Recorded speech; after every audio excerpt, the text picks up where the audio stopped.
Panalo na pero nag-choke pa. Anyari sa game na to? Napikon yung nag-disrespect kay LeBron James at dinidiban si Isaiah Stewart. Vintage James Harden versus high-scoring game ni Cade Cunningham. Game 5 na ng Pistons Cavs series. So out for this game si Duncan Robinson at pinalitan siya sa starting 5 ni Dennis Jenkins. Well, hindi naman nakapagbigay ng impact si Duncan Robinson sa game 4 at naging pabigat pa. Well, a good start for Dennis Jenkins. Naitala niya mga idol ang first 7 points ng Detroit Pistons sa first quarter. James Harden naman with his first field goal floater for the beard. And Ozar Thompson with a highlight steal and easy dunk sa open court. Tradition of the NBA player.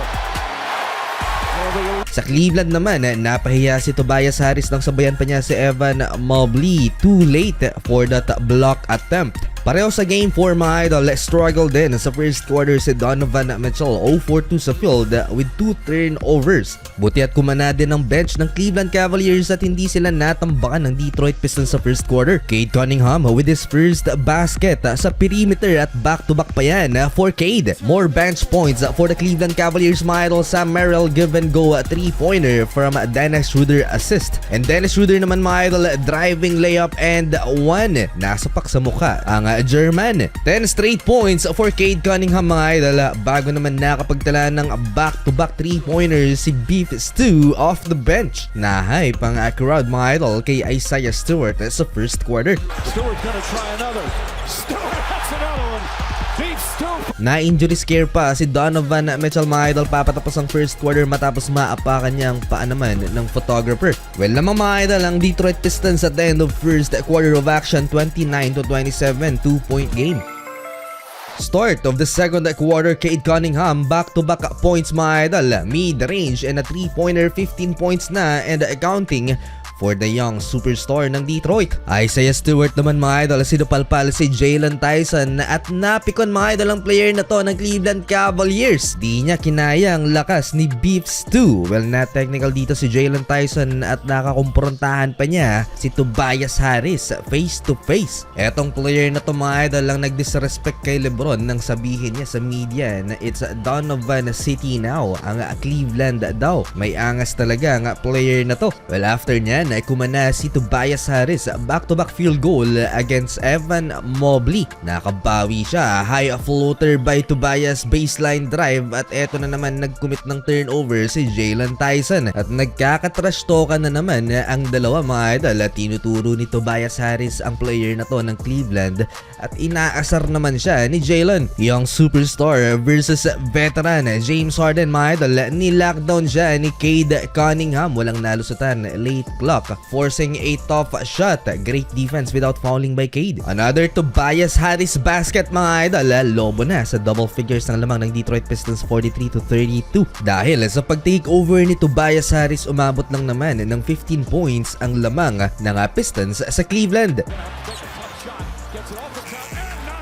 It's all about Detroit Pistons offense halfway through the second quarter mga idol. Nag-mini run ng Cleveland Cavaliers at biglang nakat sa 7 points ang lamang na yan ng home team, 47-40. Well, na-sustain ng Detroit Pistons ang momentum sa first half led by Cade Cunningham at 20 points and 10 points naman for Tobias Harris. Tahimik na naman sa first half si Donovan Mitchell, si James Harden na nagbuhat for Cleveland with 13 points at 12 kay Max Strus off the bench. Game still close, 60-52, 8-point lead by the Detroit Pistons at the half. Kung makaisa mga idol ang Cleveland sa bahay ng Detroit Pistons, delikadong matatapos na ang series sa Game 6 sa bahay ng Cavs. 2-possession game na lamang dito sa third quarter, 60-56. Tahimik na ang crowd dahil dinagdagan pa ni James Harden ang run ng Cavs. Open look, hits a 3. 3-point game Pistons ang problema dito ng home team. Ang kanilang turnovers, mas marami silang naitatapon kaysa sa Cleveland Cavaliers. It's a James Harden takeover mga idol, 19 points and counting with 3 3-pointers. Wide open 3, James Harden again. After timeout ng Detroit Pistons, Isaiah Stewart with a spin and one-handed hammer. Inalat na si Tobias Harris dito sa third quarter dahil sa interior defense ng Cleveland Cavaliers. Naitabla din mga idol ang visiting team sa 68 ang talaan via free throws, but Cade Cunningham take the lead back to Detroit. Si James Harden most of the time ang pinagkatiwalaan at may green light mga idol. Nito ni contact bagsak si Ozor Thompson. Play on, nagmintis ng tres si The Beard. Bawi naman kaagad mga idol ang former NBA MVP with an end one baseline basket. May push off pa sa play na yun pero no call. Pisikalan sa pagitan ni Cade Cunningham at ng Cleveland Cavaliers wrestling. Fighting for 50-50 ball mga idol. Well, nag-run na naman ng Cleveland Cavaliers. Two big triples back-to-back. Lamang na ang visiting team 79-78. Nabura na ang 15 points na lamang sa first half ng Detroit Pistons. Evan Mobley with the poster kay Ozor Thompson. Bumawi naman kaagad si Jalen Duren. Binuli naman ng big man ng Cleveland Cavaliers. Isa pa mula sa former NBA Defensive Player of the Year, Evan Mobley with a 3-pointer, 4-point Cleveland lead at the end of third quarter, 84-80. Fourth quarter, buhat mood na naman si Cade Cunningham. Back-to-back basket for the Detroit Pistons to take back the lead. Top of the key 3-pointer contested at midi by Cade. 34 big points for the former number 1 overall pick. And once again, it's a Cade Cunningham and James Harden duel. Na foul outside the arc si The Beard. So 3 free throws and 4th personal fouls na rin yan ni Tobias. Sayang si Paul Reed ang X-factor nun sa game 4. Late na namang ginamit dito na sa 4th quarter. Tinabla niya sa 89 ng talaan 7-minute mark. Mini run ng Detroit Pistons. Cade Cunningham, huge triple. Lamang na ng tatlo ang Detroit. Cunningham puts it in.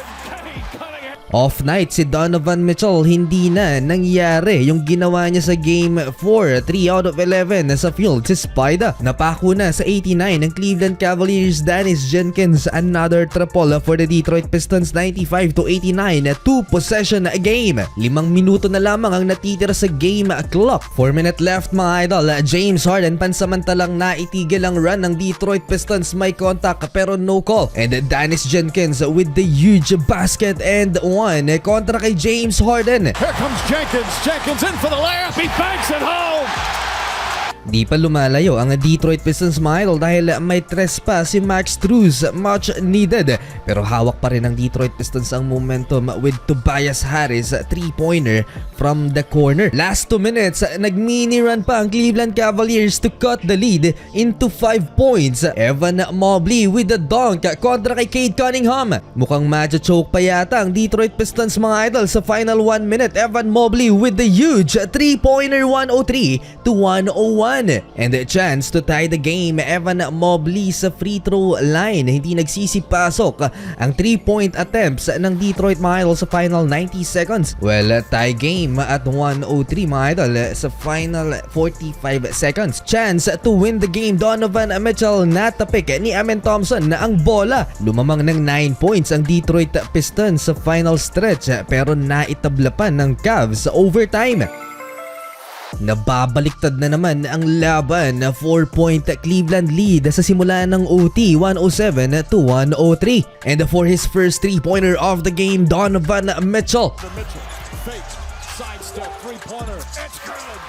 After that basket, nag-commit din ng turnover ang Detroit Pistons and another 2-pointer by Spida. 7-point lead, 112-105. Still fighting ang Detroit Pistons. May oras pa mga the last 2 minutes. 4-0 run to cut the lead into 3 points. It's a crazy ending mga dito sa OT. Nauubusan na ng oras ang Detroit Pistons. 28 seconds left na lamang. 4 pa ang lamang ng Cavs. Mukhang Cavs naman ng nag-CHOKE dahil lamang na sila ng 7 points. Nakat pa ni Cade Cunningham. Into 1-possession game ang laban, 26 seconds left. Pero ang tres na yan naging 2 lang dahil nakaapak pala sa linya ang superstar ng Pistons. Foul game ang nangyari mga idol. James Harden na imintis yung pangalawang free throw pero nakuha niya yung rebound. Sobrang sayang yun for Detroit Pistons. Lumobo tuloy sa 4 ng lamang ng Cavs. Mintis na ng 2-3 ang Detroit Pistons sa huli mga idol. Panalo ang Cleveland Cavaliers. What a comeback!